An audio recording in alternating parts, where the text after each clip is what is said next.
चलिए चर्चा की तरफ रुख कर लेते हैं। आज जो है 10 जिलों की 57 सीटों पर वोटिंग हो रही है, इसी को लेकर हम चर्चा करेंगे। हमारे साथ चर्चा करने के लिए मलिक जावेद अंसारी जी, कांग्रेस प्रवक्ता, हमारे साथ जुड़ रहे हैं। शमशी आजाद, चलिए विनीत शुक्ला जी, बीजेपी प्रवक्ता, हमारे साथ जुड़ रहे हैं। नदीम कुरैशी जी, सपा नेता, हमारे साथ जुड़ रहे हैं। और साथ ही अब्दुल बाहिर जी, वरिष्ठ पत्रकार, हमारे साथ जुड़ रहे हैं। आप चारों मेहमानों का बहुत स्वागत है। अब्दुल जी, सबसे पहले मैं आप ही के पास आना चाहूंगी। आज जो है पूर्वांचल में चुनाव हो रहा है। 10 जिले जिनकी 57 सीटों पर आज वोटिंग हो रही है, और कहा यह जाता है कि अगर यूपी की सियासत को साधना है तो पूर्वांचल को साधने का हुनर होना चाहिए। देखिए, आज कई ऐसे महारथी हैं जिनकी किस्मत ईवीएम में कैद हो रही है। साथ ही साथ जिस तरह से छोटे दलों को समाजवादी पार्टी ने साथ कर अपने साथ लाए थे, तो उनकी भी अग्नि परीक्षा का दौर है। जिस तरह से आज वोटिंग की शुरुआत हुई है, हमें लगता है कि अंतिम में 60% तक वोटिंग होनी चाहिए। अभी 15% तक वोटिंग जहां तक हुई है। तो जिस तरह से 5 चरण में चुनाव हुए हैं शांतिपूर्वक, तो अंतिम चरण के दौर में कहीं ना कहीं कुछ हिंसा भी दिखाई दे रही है। जिस तरह से कल देवरिया में गोली चली, तो एक हम लोगों ने जो फील्ड में काम किया या जमीनी स्तर पे गए हैं, तो एक और जहां पर वर्तमान सरकार ने जनता को जो सुविधाएं दी थी, तो कुछ चीजें तो वो बोल रही हैं, और कहीं कहीं जमीनी स्तर पर जो दिक्कतें जनता को आ रही हैं, वो चाहे महंगाई हो, बेरोजगारी हो, या जो सांड उनके खेत चल रहे हैं, वो भी मुद्दे हावी होते हम लोगों को दिखे हैं। तो 5वें चरण में जो पूर्वांचल कहीं ना कहीं बहुत महत्वपूर्ण रहेगा सरकार बनने में और सरकार का खेल बिगाड़ने में। तो आज यही देखा जा रहा है कि जो मुद्दे हैं एक दूसरे से टकरा रहे हैं और नेक टू नेक लड़ाई चल रही है। और काफी सरकार ने जो योजनाओं का आम जनता तक पहुंचाने की कोशिश करी है, तो वो भी हावी होती नजर आ रही है। लेकिन कहीं ना कहीं जो और भी मुद्दे हैं, उनको भी जनता देख रही है कि 5 सालों में उनके साथ क्या सरकार ने वादे किए थे और क्या उनके साथ किया गया है। तो एक बड़ा रोमांचकारी मामला देखने में आ रहा है। और इस बार ये भी देखने को मिलेगा कि जो भी हार जीत होगी, वो ज्यादा से ज्यादा 5-7 हजार के अंदर ही होगी। बहुत कांटे की लड़ाई देखने को मिल रही है। बिल्कुल, इस बार कांटे की लड़ाई है। अगर क्योंकि पिछली बार तो चलिए मोदी फैक्टर काम किया था, लेकिन इस बार योगी जी के नाम पर चुनाव लड़ा गया। लेकिन अगर ग्रामीण क्षेत्रों की बात करें तो वहां पर लोगों में निराशा है। विनीत जी, मैं आपके पास आना चाहूंगी। ग्रामीण जो जनता है, ग्रामीण क्षेत्र है, वहां पर जनता को सिर्फ एक ही जो है निराशा है कि और जो एक ही मुद्दे को लेकर वो पहुंच रहे हैं कि उनके क्षेत्रों में विकास नहीं हुआ है। विकास के तमाम वादे किए गए, लेकिन ग्रामीण क्षेत्रों की हालत जो है अच्छी नहीं है। देखिए पूनम जी, सबसे पहले इस लोकतंत्र के महापर्व पर और छठे चरण में जिस तरीके से 5 चरणों में भारतीय जनता पार्टी के पक्ष में लोगों ने मतदान किया है, निश्चित ही हम विश्वास के साथ कह सकते हैं उत्तर प्रदेश के अंदर चहुमुखी विकास, सुशासन और सांस्कृतिक विकास भी साथ साथ में हुआ है। और गांव में जिस तरीके से बेहतरी के कार्य किए गए, गांव गरीब किसान के लिए, नौजवानों के लिए, चाहे उनको रोजगार देने की बात हो, चाहे किसानों को सम्मान देने की बात हो, चाहे महिलाओं की सुरक्षा की बात हो, चाहे महिलाओं के सम्मान के लिए उनको शौचालय देना हो, उज्ज्वला के माध्यम से गैस चूल्हा देना हो, तमाम ऐसी मूलभूत सुविधाएं, पक्के घर देने हो, टपकते हुए घरों में जब रहने को मजबूर थे, आज उत्तर प्रदेश में 5 साल में योगी सरकार ने बेहतर कार्य करके 43 लाख आवास उन गरीबों को समर्पित किए। 2000 करोड़ की संपत्ति जो पुरानी सरकार के सत्ता के संरक्षण में माफियाओं ने कब्जा कर रखी थी, उसको मुक्त करा करके गरीबों के आवास बनाकर समर्पित करने का कार्य किया जा रहा है।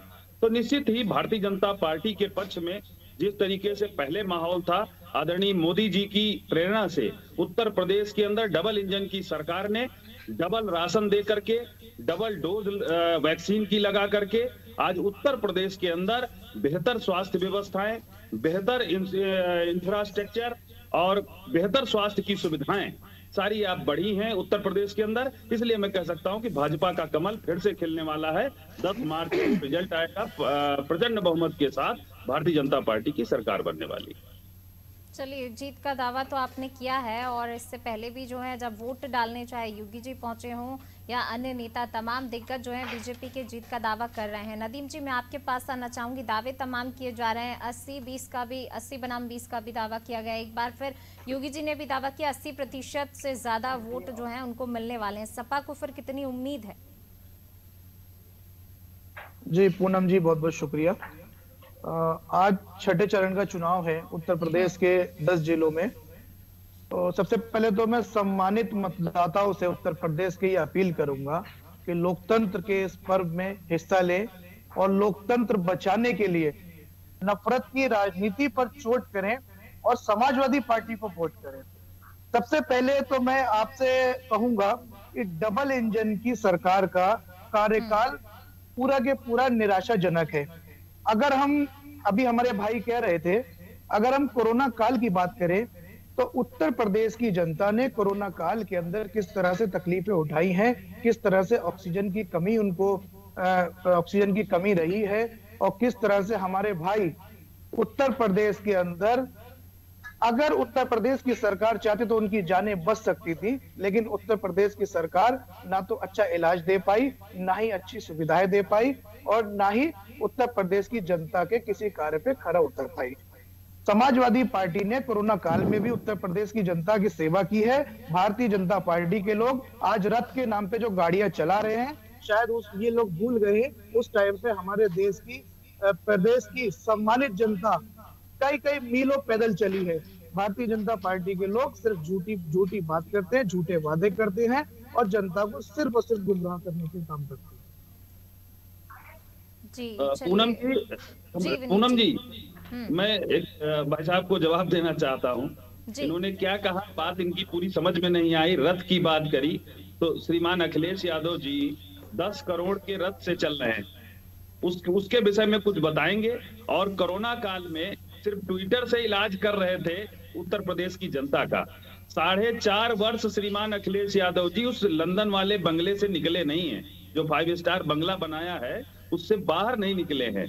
आज उत्तर प्रदेश के अंदर भारतीय जनता पार्टी का प्रत्येक कार्यकर्ता बूथ स्तर तक, पन्ना प्रमुख तक और हमारे राष्ट्रीय अध्यक्ष तक सभी लोग जनता के बीच रहे हैं। समर्पण भाव से लोगों तक जीवन रक्षक दवाई पहुंचानी हो, चाहे उनको वैक्सीनेट कराना हो, चाहे उनको ऑक्सीजन पहुंचानी हो। आज बेहतर कोविड प्रबंधन के कारण 100% पहली डोज आज उत्तर प्रदेश के अंदर लग चुकी है। हमारी सरकार की ये सफलता है और हम ये कहना चाहेंगे कि आज बहन बेटियां अपने आप को सुरक्षित महसूस करती हैं उत्तर प्रदेश के अंदर। 12 बजे रात तक कहीं भी निकल सकती हैं। सबसे बड़ी बात सुशासन और सुरक्षा की थी, और जो 2012 से 17 के बीच चुनौती बना हुआ था। चलिए, सुशासन सुरक्षा की यहाँ पर बात की। मलिक जी, इस बार तो प्रियंका गांधी ने खासतौर से इसी मुद्दे को सबसे ज्यादा उठाया है, महिला सुरक्षा का मुद्दा उठाया है। जी, तो हमारी डॉक्टर चेतना जो है वो योगी जी को हराने जा रही है गोरखपुर से। पिछली बार भी नंबर 2 पे थी कांग्रेस पार्टी, इस बार मुख्यमंत्री हारने वाले हैं। और मेरे भाई जो विनीत जी हैं उन्होंने काफी विकास के कार्य गिनाए, मैं भी उन्हें कुछ बातें बताना चाहता हूं। इन्होंने 5 किलो राशन देने का काम किया गरीब जनता को, लेकिन छुट्टे जानवरों ने 1 क्विंटल गेहूं खा लिए हैं गरीब किसानों के। और जो कोरोना काल की इन्होंने तारीफ की, कोरोना काल में किस तरीके से मां गंगा में लाशें बह रही थी पूरी दुनिया ने देखा है। दूसरी बात यह है, त्रेता युग की बात बहुत हुई है। त्रेता, मैं आपके नहीं विनीत जी मैं आऊंगी आपके पास आऊंगी। मलिक जी को पहले अपनी बात करने दीजिए, फिर आप जवाब दीजिएगा। मैं बता रहा हूँ, त्रेता युग की बात हुई है। विनीत जी, ये तरीका गलत होता है कि आप पूरी बात फिर जवाब दीजिए। विनीत जी, एक एक करके अपनी बात बोलने नहीं दूंगा, पूरी डिबेट खराब कर दूंगा। फेक न्यूज मत फैलाइए, फेक न्यूज मत फैलाइए, बस इतना बचा। फेक भारतीय जनता पार्टी फैलाती है, कांग्रेस पार्टी सत्य और अहिंसा की राजनीति करती है। विनीत जी सुन लीजिए, आप काउंटर करिएगा। तो मैं ये कह रहा था कि योगी जी हारने वाले हैं गोरखपुर सीट से, और जो आज भाजपा ने जो कुशासन दिया है उत्तर प्रदेश में वो पूरी दुनिया देख रही है। योगी जी का चेहरा बता रहा है वो हार चुके हैं, और प्रधानमंत्री जी जो है वो प्रचार मंत्री बन चुके हैं भाजपा के। त्रेता युग की बात हुई, त्रेता युग में भगवान राम सत्य को पसंद करते थे और झूठ से नफरत करते थे, पाखंड से नफरत करते थे। आज देश की जनता, उत्तर प्रदेश की जनता भारतीय झूठी पार्टी के झूठ से त्रस्त हो चुकी है, इनसे मुक्त होना चाहती है। तो आज उत्तर प्रदेश के हालात ये है, आरएसएस की जो इंटरनल रिपोर्ट है, सर्वे रिपोर्ट है, वो बता रही है कि इनकी 100 सीट भी नहीं आ रही है। और शिवराज मामा जी तो पहले डिक्लेयर कर चुके हैं कि उत्तराखंड ये हार चुके हैं। तो मेरे भाई विनीत जी, आपने इतने जो प्रचार किया कि ये हुआ वो हुआ, यहाँ नोएडा में शिलान्यास किया गया एयरपोर्ट का, उसमें चीन का एयरपोर्ट का फोटो लगा दिया आपने, कभी बंगाल के ब्रिज की फोटो आप लगा देते हो। योगी जी ने 160 करोड़ का एडवर्टाइजमेंट में देश की जनता का पैसा खराब कर दिया। तो और आपने कहा कि लॉ एंड ऑर्डर बहुत अच्छा है, आपने हाथरस भूल गए, उन्नाव भूल गए, किसानों को कैसे गृह राज्य मंत्री के बेटे ने कुचला वो भूल गए, और उसको कैसे बेल दिला दी गई हाईकोर्ट से, और हमारे जो वकील है सरकार के वो पक्ष नहीं रख पाए। सुप्रीम कोर्ट में भी आपको उसको अपोज करना चाहिए था, किसान उसको अपोज कर रहे हैं। तो इनकी कथनी और करनी में इतना फर्क है, इतना अंतर है, आज देश के लोग जान चुके हैं। और हमारे प्रधानमंत्री जी रैली में यूक्रेन के बच्चों के लिए वोट मांग रहे हैं। आज भी हजारों की तादाद में हमारे बच्चे खार्किव में और कीव में फंसे हुए हैं। जो हमारी सरकार है, चाहे विदेश नीति हो चाहे देश की नीति हो, सब जगह ये डबल इंजन का कुशासन ने देश के लोगों को, उत्तर प्रदेश के लोगों को परेशान किया है, बर्बाद किया है। 5 राज्यों से भाजपा का पलायन होने जा रहा है। पूनम जी। विनीत जी, अब अपनी बात पूरी कीजिए। चलिए विनीत जी, मैं आपसे इसका जवाब लूंगी, आपके पास आऊंगी। इससे पहले हम एक खबर की और रुख कर लेते हैं। इस वक्त की खबर हमें मिल रही है बलिया से। बेरिया के लालगंज चौकी इंचार्ज पर आरोप लगाया, सपा ने आरोप लगाया है, समाजवादी पार्टी ने आरोप लगाया, बूथ संख्या 181, 182 पर धमकाने का आरोप लगाया है सपा ने। बीजेपी के पक्ष में वोट करने का दबाव बना रहे हैं। चौकी इंचार्ज मतदाताओं पर दबाव बनाया जा रहा है। तो बलिया से ये खबर आपको बता रहे हैं, जहां पर बैरिया के लालगंज चौकी इंचार्ज पर आरोप लगे हैं।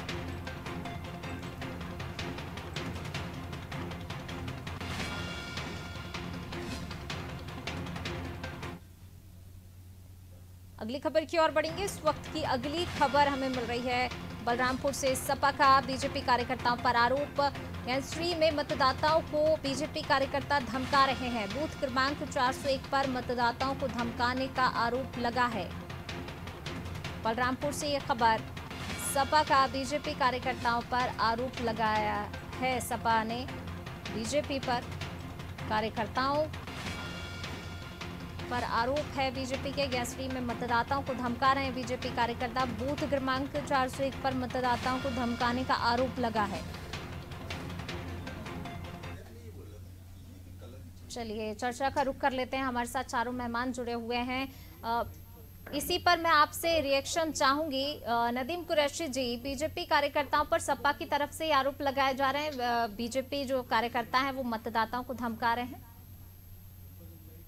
जी पूनम जी, देखिए बीजेपी की बौखलाहट है ये बीजेपी की बौखलाहट है।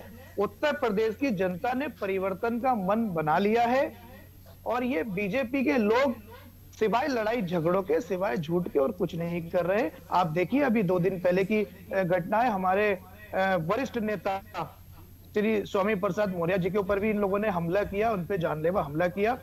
और आप देखिए किस तरह से हमारे नेताओं को धमकियां देने का काम कर रहे हैं, और सम्मानित प्रदेश की जनता को भी धमकियां देने का काम कर रहे हैं कि वोट के नाम पर गुंडागर्दी करने का काम कर रहे हैं।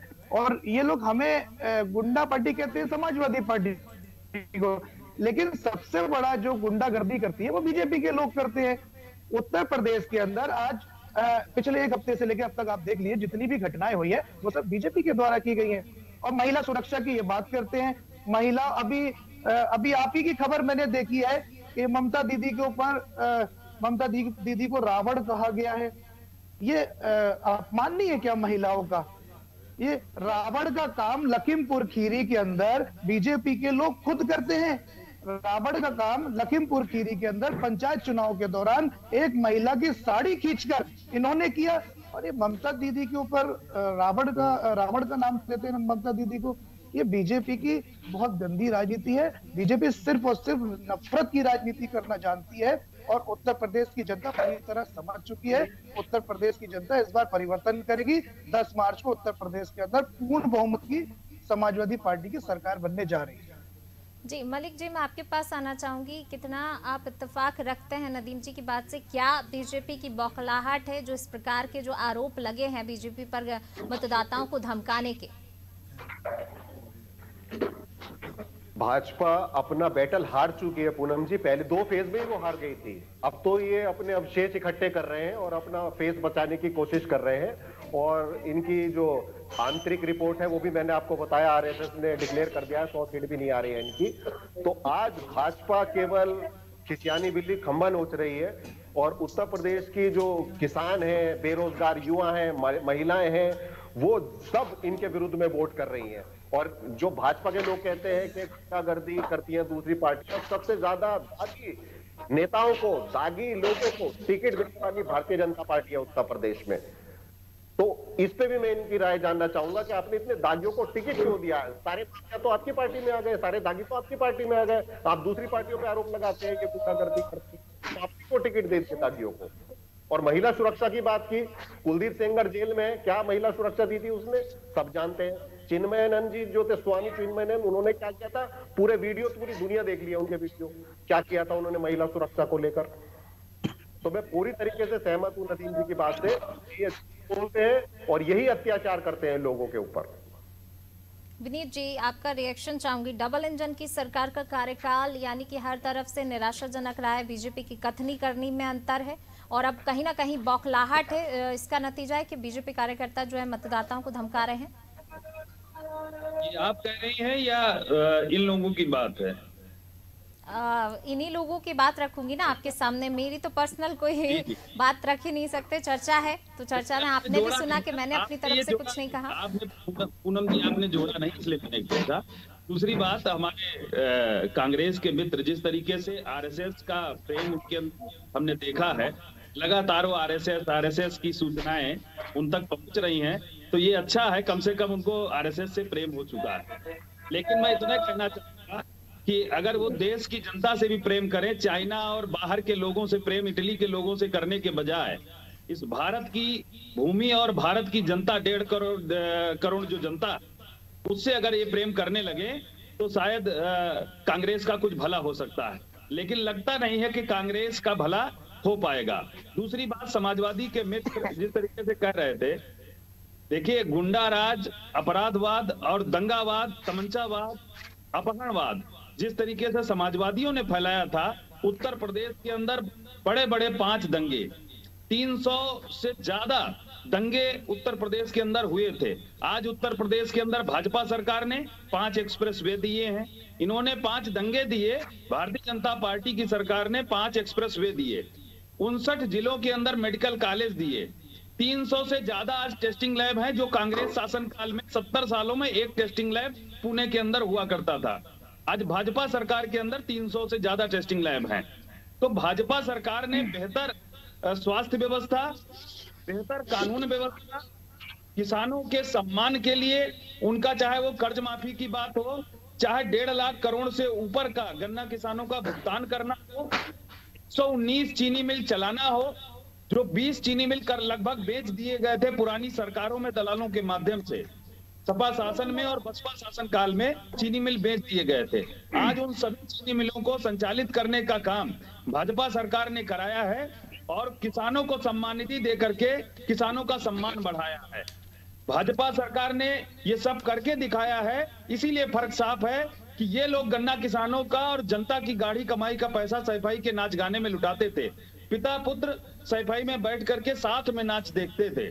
आज क्या हालत हो गई है समाजवादी पार्टी की, करहल के अंदर इनके मुखिया मुलायम सिंह जी ने अखिलेश यादव का नाम भी भूल गए, वहां के प्रत्याशी का, अपने बेटे का नाम भूल गए। तो पिता को पुत्र का नाम याद नहीं है, भाभी को अपने जेठ का नाम याद नहीं है और चाचा भतीजे का नाम याद नहीं है, उनको हत्थे पे बैठा दिया और भतीजे को चाचा का नाम याद नहीं है। तो समाजवादी पार्टी की दुर्गति 10 मार्च को आपको दिख जाएगी। और सबसे ज्यादा भय अगर बुलडोजर से किसी को लग रहा है तो समाजवादी पार्टी के मुखिया और उनके कार्यकर्ताओं को लग रहा है। क्या ये सूचक नहीं है कि अपराध और गुंडागर्दी करने वाले सब समाजवादी पार्टी में हैं, इसीलिए आपको डर लग रहा है? बार बार आप बुलडोजर का जिक्र करते हैं तो दहशत जो फैली हुई है बुलडोजर की, वो सपा पार्टी के अंदर है, सपा मुख्यालय के अंदर है। कहीं अगर विक्रमादित्य मार्ग पे 4 बुलडोजर निकल जाएं तो हमें लगता है सपा वालों की नींद उड़ जाएगी। वैसे भी लंदन का टिकट इनके मुखिया शायद बुक करा चुके हैं, लेकिन हम आपको बताना चाहेंगे कि इस देश से भागने का मौका आप किसी को दिया नहीं जाएगा। यहीं रहकर के जनता के बीच जवाब देना होगा कि 5 साल आप लोग कैसे घर के अंदर बैठे रहे, दुबके हुए, कोरोना काल में लोगों के बीच नहीं गए, लोगों को मदद नहीं पहुंचाई, और सिर्फ दंगा कराने के लिए प्रेरणा देते रहे, दंगा के लिए लोगों को भड़काते रहे। नदीम जी, मैं आपके पास आऊंगी, पहले मलिक जी से रिएक्शन चाहूंगी। जी विवेक जी, आपने बोला हम आरएसएस के लोगों से प्रेम करते हैं, बिल्कुल सहमत हूं। हम आपकी विचारधारा का भी सम्मान करते हैं, आपसे भी प्रेम करते हैं, वो बात अलग है। आरएसएस के लोग कांग्रेसियों को पसंद नहीं करते हैं, वो बात अलग है। आपने चीन का बात किया, इटली की बात की, तो हर भारतवासी को पसंद करते हैं, हमने कहा हर भारतवासी को। ठीक है, हम भी आपको सम्मान करते हैं, इज्जत करते हैं। तो आपने चीन की और इटली की बात की। चीन पे मोदी जी ने एक शब्द नहीं बोला है, उन्होंने तो कहा था हमारी सीमा में ना कोई आया है ना कोई घुसा है। अरुणाचल प्रदेश में 2 गांव बता लिए हैं चीन ने। लद्दाख में पेंगोंग लेक पे पुल बना लिया है, जो हमारे 8 हिल पॉइंट से 4 पे चीन का कब्जा हो गया है। और दूसरी बात यह है, चीन से प्रेम जो है वो मोदी जी का है। वो झूला झूल रहे थे अहमदाबाद में, और नवाज शरीफ के बेटे की शादी में वो बिन बुलाए पहुंच गए थे। कांग्रेस पार्टी का कोई शादी में नहीं गया था पाकिस्तान की। आपको ही प्रेम है जिन्ना से, आपको ही प्रेम है पाकिस्तान से, आपको ही प्रेम है चीन से। और दूसरी बात मैं आपको ये कहना चाहूंगा कि आप जो कह रहे हैं ना कि हमने ये बनाया वो बनाया, कांग्रेस ने कुछ नहीं बनाया। आपको भी बता रहा हूं, जो आप मेडिकल कॉलेजेस की बात कर रहे हैं, हाँ वहां पे एक ईंट जरूर लगाई गई है नींव में। कितने कमरे बने किसी का नहीं पता, कितने हॉस्पिटल में कितने डॉक्टर है किसी का नहीं पता, कितने अधिकारी, कितने, आप एक हॉस्पिटल 5 हॉस्पिटल के नाम बता दो जो महाराष्ट्र की पूर्ण तरीके से काम कर रहे हो। क्या राजस्थान और पंजाब महाराष्ट्र की स्थिति को आप बता सकते हैं क्या? क्या कानून व्यवस्था है? दलितों पर जिस तरीके से लाठियों डंडों से प्रहार, सबसे ज्यादा अहमदाबाद में लाठी से मारा गया दलितों को, सबसे ज्यादा अत्याचार। एनसीआरबी की रिपोर्ट बता रहा हूं मैं आपको, एनसीआरबी की रिपोर्ट बता रहा हूं। कस्टोडियल डेथ उत्तर प्रदेश में सबसे ज्यादा हुई है, दलितों पे अत्याचार सबसे ज्यादा हुई है। और आपने एक बात और बोली थी कि यहाँ के योगी जी ने बहुत पैसा इकट्ठा किया माफियाओं का, लेकिन सुप्रीम कोर्ट के 274 नोटिस आप भूल गए, रद्द कर दिया है योगी डिक्टेटरशिप को। सारे लोग चलिए कांग्रेस की पार्टी में और ना ही समाजवादी पार्टी। विनीत जी, मलिक जी यहाँ पर मुद्दों की तरफ अगर लौटे तो ज्यादा अच्छा होगा, क्योंकि मुद्दे कई सारे हैं जिनको लेकर जनता पहुंच रही है। अब्दुल जी, मैं आपके पास आना चाहूंगी। जिस प्रकार से अभी फिर एक बार वही बातें सामने आई, दंगा, आतंकवाद, ये सब चीजें फिर लेकर आए, लेकिन जनता आज अगर पहुंच रही है, और खासतौर से ग्रामीण क्षेत्रों की बात करें तो लगातार विकास को लेकर पहुंच रही है। कहीं ना कहीं जो विकास के तमाम वादे किए गए थे वो पूरे नहीं किए जाते हैं, और जनता कहीं ना कहीं परेशान है, और इसी का नतीजा है कि कुछ बूथों पर जो है बहिष्कार भी किया गया है। नहीं, बात सही कह रही हैं कि कई जगह इस चीज को देखा गया है कि जनता निराश भी रही है। तमाम देखिए राजनीतिक पार्टियां हैं, वो अपने अपने घोषणा पत्र भी जारी करती हैं। इस बार भी घोषणा पत्र जारी किया गया है, तो जनता बहुत सोच समझ कर वोट कर रही है।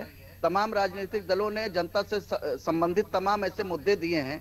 समाजवादी पार्टी ने भी अपना आकर्षक संकल्प पर घोषणा पत्र दिया है, उसी तरह भारतीय जनता पार्टी ने भी दिया है, कांग्रेस ने भी दिया है, प्रियंका ने काफी मेहनत करी है। लेकिन जो देखने को बात आ रही है प्रैक्टिकल रूप में जमीन पर, वो बीजेपी वर्सेस सपा मुख्य लड़ाई में अभी तक दिखाई दे रही है। हाँ, प्रियंका ने काफी मेहनत करी है, उससे इनकार नहीं किया जा सकता है। अपनी तमाम चीजों को उन्होंने जनता तक बहुत ही बेहतरीन तरीके से प्रस्तुत भी किया, उनके सामने अपनी बात रखी भी है कि यूपी का विकास अब तक क्यों नहीं हुआ। तमाम पार्टियां सत्ता में आई और चली गई, लेकिन यूपी का विकास जहां का तहां रुका रहा। तो उन्होंने जनता को जागरूक भी किया कि आप विकास के नाम पर वोट करिए, जातिगत मुद्दे पे मत उलझिए, धार्मिक मुद्दों पे मत उलझिए, जो भी बात करिए वो यूपी के विकास पर वोट करिए। लेकिन अब की जनता बहुत ही समझदारी से, साइलेंट तरीके से अब तक 5 चरणों का जो चुनाव देखा गया है, उन्होंने वोट किया है। छठे चरण का भी वोट हो रहा है, लेकिन अब वो चाह रही है कि जो भी राजनीतिक दलों ने घोषणा पत्र जारी किया है वो पूरी तरह से 100% पूरा किया जाए। तमाम सरकारें आई, अपने घोषणा पत्र उन्होंने दिए, लेकिन उनको सही रूप में 100% पूरा नहीं किया गया। तो आज स्थानीय मुद्दे भी हावी हैं और हमें ये लगता है कि ये जो चरण चल रहा, छठा चरण चल रहा है, तो जनता बहुत ही जागरूकता से वोट करेगी ताकि यूपी का सही रूप में विकास हो सके। बिल्कुल, चलिए इस वक्त की खबर की ओर रुख कर लेते हैं। इस वक्त की खबर हमें मिल रही है देवरिया से। मंत्री सूर्य प्रताप शाही ने मतदान किया है। देवरिया से खबर आपको बता रहे हैं, आज छठे चरण का मतदान हो रहा है और लगातार जो है सभी इस लोकतंत्र के उत्सव में भाग ले रहे हैं। और इसी कड़ी में मंत्री सूर्य प्रताप शाही ने मतदान किया अपने परिवार के साथ। मंत्री शाही ने वोट डाला है, पत्थर देवी में पकहा बूथ पर मतदान किया है। देवरिया से खबर आपको बता रहे हैं।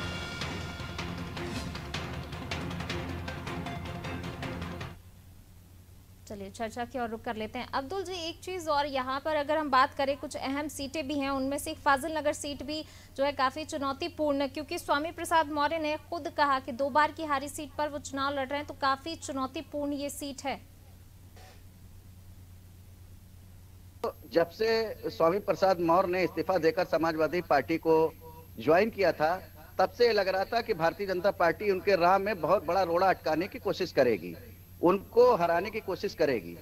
तो उस मुहिम में जहां तक अभी तक ये देखा गया, अभी कल की जो घटना हुई है, उनके ऊपर पथराव या वो सारी चीजें आई हैं, बीजेपी कहीं ना कहीं उनको जीतने नहीं देना चाहती, उसको एक प्रतिष्ठा बना लिया है कि स्वामी प्रसाद मौर्य की जो जीत है उसको रोका जाए। तो बड़ा संघर्ष वहां पे दिखने को मिल रहा है। लेकिन ये पथराव और उनपे जो हमले हुए हैं, तो कहीं ना कहीं अब ये देखा जा रहा है कि जो मौर्य जी हैं या उनके जो समर्थक हैं, वो एकजुट होकर उनको जिताने की एक बड़ी मुहिम चला रहे हैं और सहानुभूति की उनको एक लहर का फायदा मिल सकता है। जी बिल्कुल। नदीम जी, कितनी बड़ी चुनौती है फाजिल नगर सीट? देखिए पूनम जी, फाजिल नगर की जनता स्वामी प्रसाद मौर्य जी को बहुमत के साथ जिताने जा रही है।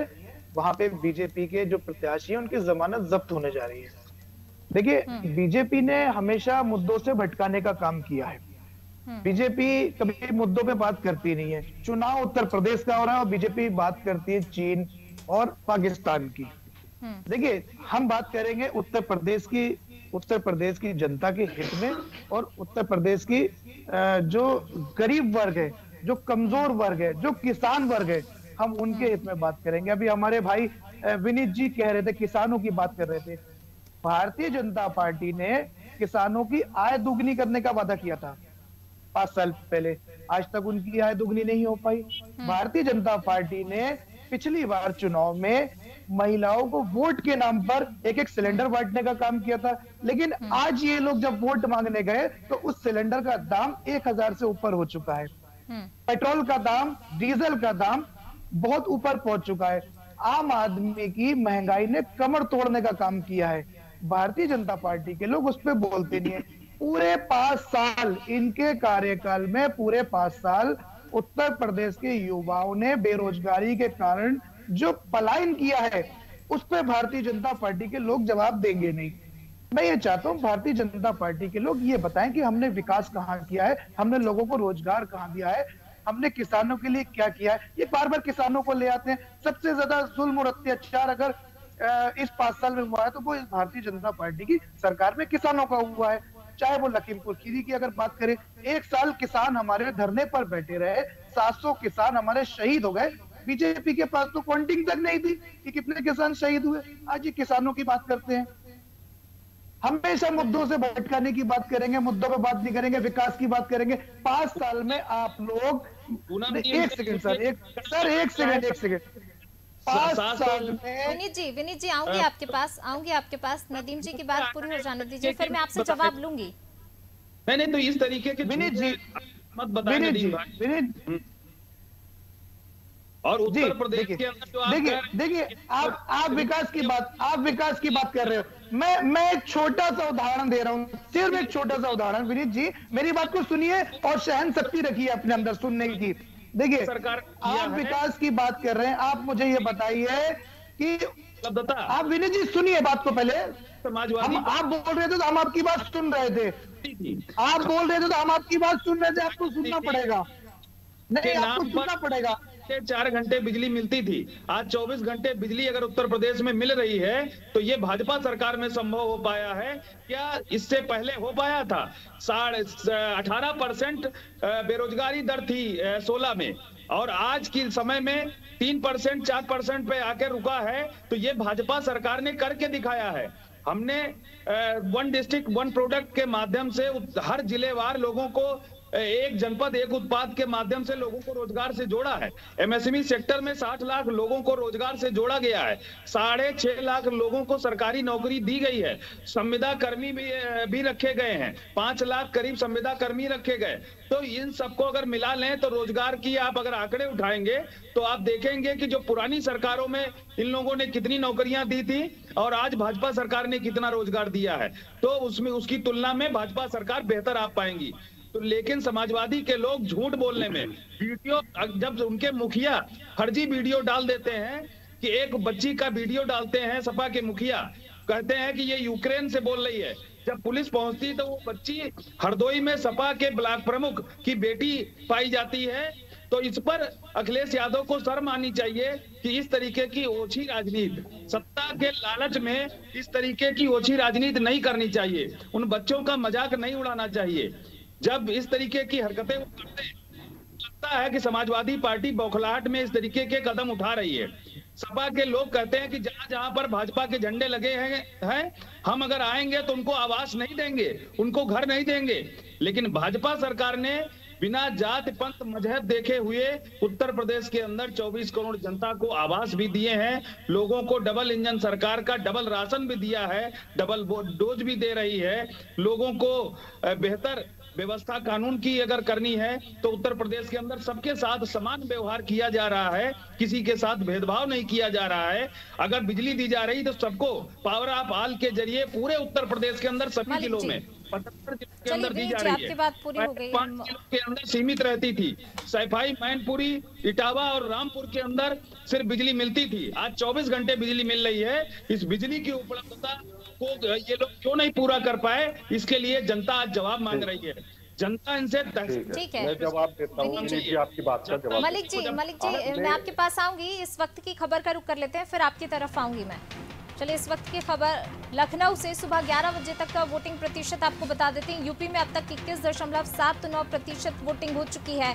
अंबेडकर नगर में 23.15% वोटिंग हो चुकी है। वहीं बलिया की बात की जाए तो 21.85% वोटिंग हुई है। बलरामपुर में 18.81% वोटिंग हुई है। बस्ती की अगर बात की जाए तो 23.31% वोटिंग हुई है। देवरिया में 19.64% वोटिंग हुई है। गोरखपुर में 21.73% वोटिंग हुई है। कुशीनगर में 23.23% वोटिंग हुई है। महाराजगंज में 21.22% वोटिंग हुई है। संत कबीर नगर में 20.74% वोटिंग हुई है। सिद्धार्थनगर में 23.48% वोटिंग हुई है। तो ये सुबह 11 बजे तक का वोटिंग प्रतिशत आपको बता रहे हैं। लगातार धीरे धीरे जो है मतदाताओं की संख्या बढ़ रही है। मतदाता जो हैं वोट करने पहुंच रहे हैं। हालांकि सुबह मतदान का प्रतिशत कम था, लेकिन अब धीरे धीरे वोटिंग परसेंटेज बढ़ रहा है और अब तक 21.79% वोटिंग यूपी में इस समय हो चुकी है। अंबेडकर नगर में 23.15% वोटिंग हुई है। बलिया में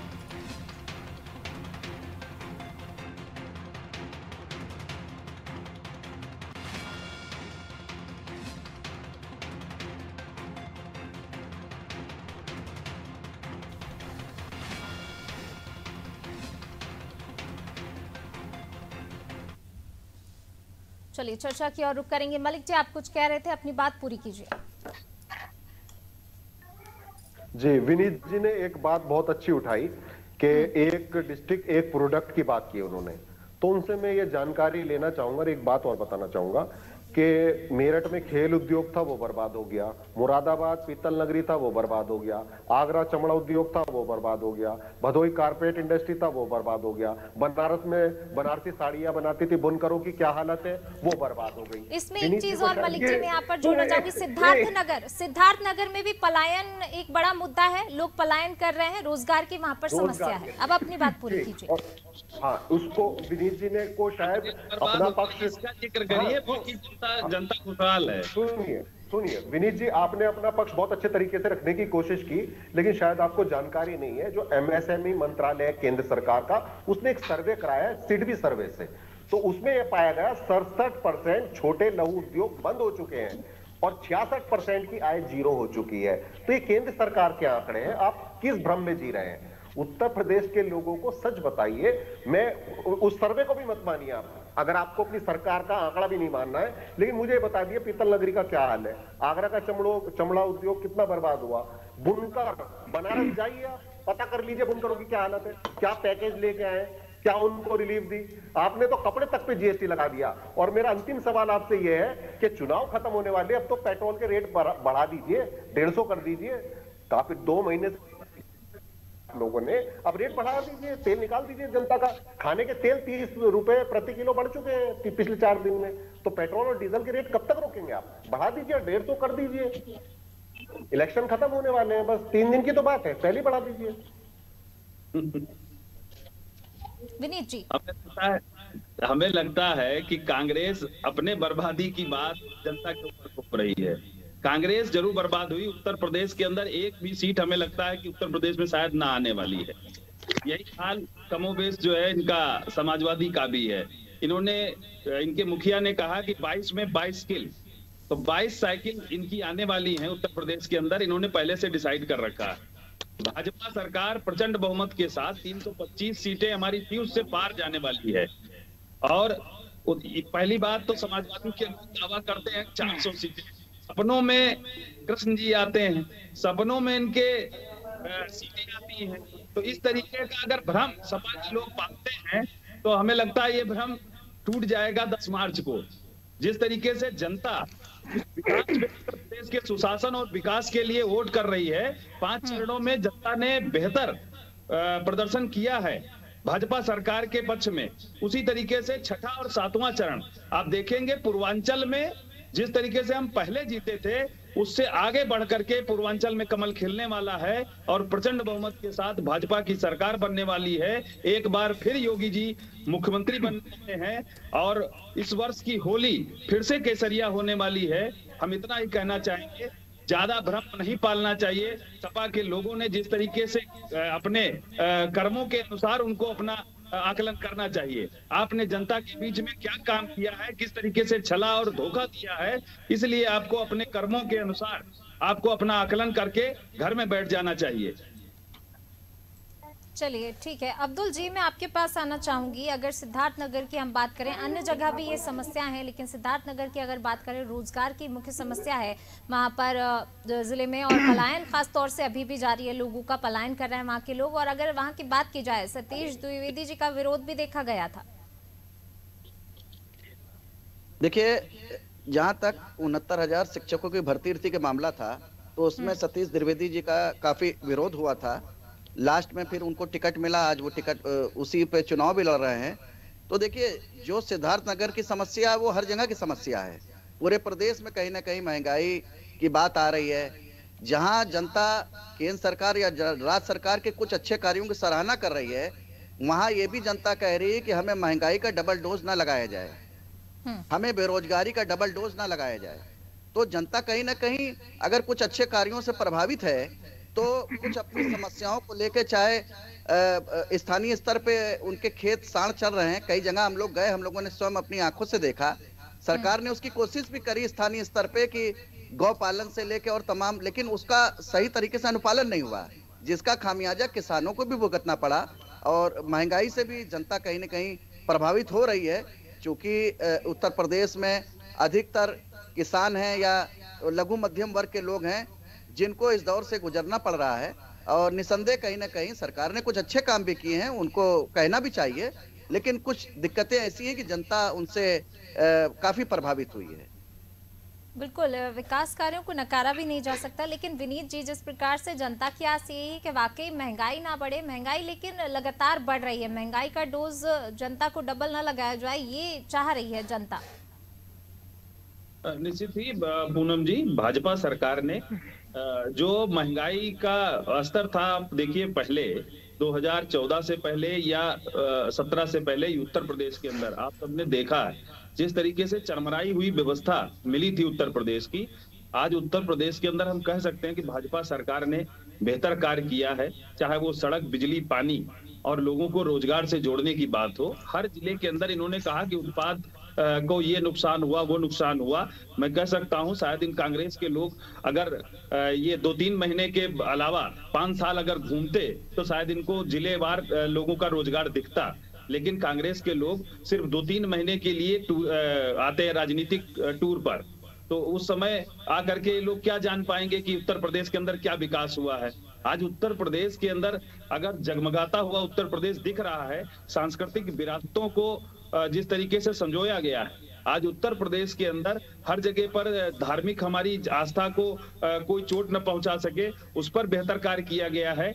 चीनी मिल, अगर हमने कहा कि 119 चीनी मिल चल रहे हैं, गन्ना की पेराई बेहतर तरीके से हो रही है। जब तक किसानों का गन्ना एक एक गन्ना के खेत से चीनी मिल तक ना पहुंच जाए, तब तक चीनी मिल नहीं बंद हो सकते। इन सब पर कठोरता से काम किया गया है और वहीं अपराधियों और दंगाइयों पर कठोरता से कार्य किया गया है। तो आज जनता उत्तर प्रदेश की सुकून महसूस कर रही है और उस सुकून में कोई छेद करने के लिए आए, ये अब उत्तर प्रदेश की जनता नहीं चाहती। अब दहशतगर्दी पहनाने वाले और टोपी पहनाने वालों के दिल लद गए हैं। अब भाजपा सरकार ने सबका साथ, सबका विकास और सबके विश्वास को जीता है और आगे भी 2022 में 10 मार्च को आने वाला रिजल्ट आपको बता देगा इन लोगों को कि भाजपा सरकार पुनः बनने जा रही है, प्रचंड बहुमत के साथ बनने जा रही है। ठीक है मलिक जी, मैं आपसे जवाब चाहूंगी। कांग्रेस को लोग टूर पर आते हैं इसलिए घूमकर चले जाते हैं, कांग्रेस को विकास दिखाई नहीं दे रहा है उत्तर प्रदेश में। पिछले 5 सालों पे सड़क से लेकर असेंबली तक हम ही लड़ रहे हैं और भाजपा के लोग ये अच्छी तरह जानते हैं। 18,000 हमारे कार्यकर्ताओं को इन्होंने जेल में डाला था, ये भूल गए शायद। और दूसरा, इन्होंने आतंकवाद पे बात करी, ये बहुत अच्छी, आतंकवाद देश के लिए खतरा होता है, इसका कोई समर्थन नहीं करेगा और उसके सख्त कार्रवाई होनी चाहिए। आतंकवाद का इशारा तो कहीं और है, उस पर भी रिएक्शन लेंगे नदीम जी से। मैं वही बता रहा हूँ। प्रज्ञा ठाकुर जो है वो 9 साल जेल में काट के बम ब्लास्ट के केस में उन्होंने इनको सांसद बना दिया। तो फिर क्या कहोगे आप आतंकवाद के? आप अगर कठोर थे, जो 9 साल जेल काट चुकी हो, बम ब्लास्ट केस में, उसको आपने सांसद बना दिया।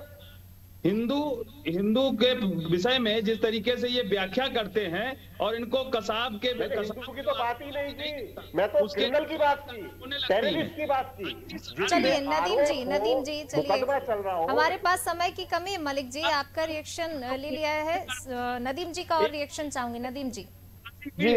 जी पूनम जी देखिए, मैं पहले भी कह चुका हूँ, भाजपा मुद्दों से भटकाने का काम करती है। अब ये हमारी बात सुनेंगे नहीं, ये बोलते रहेंगे बीच में। हम जब ये बोल रहे थे तो हम नहीं बोल रहे थे।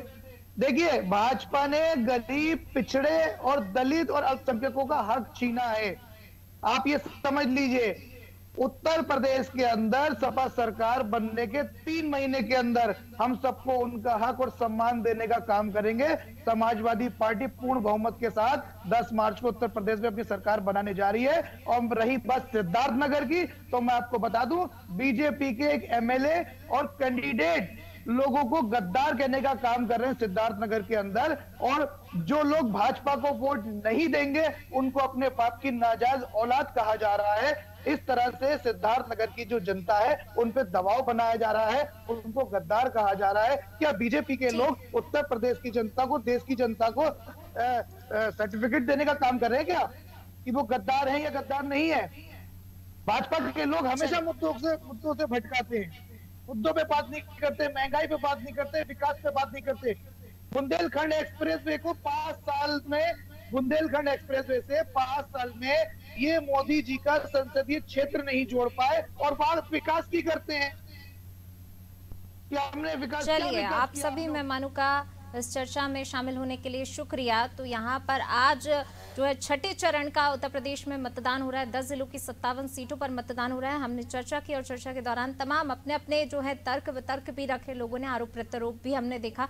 लेकिन जनता किसके साथ जाना चाहती है? क्या वो कांग्रेस का हाथ थामेगी? क्या वो सपा की साइकिल की रफ्तार के साथ है, या फिर वाकई वापस से जो है भाजपा का साथ सबका विकास? तो देखने वाली बात होगी और उसके लिए इंतजार करना होगा 10 तारीख का। 10 तारीख को पता चल जाएगा कि आखिर जीत किसकी होती है। चलिए फिलहाल इस पेशकश में बस इतना ही, और खबरों के लिए देखते रहिए अनादि टीवी। नमस्कार।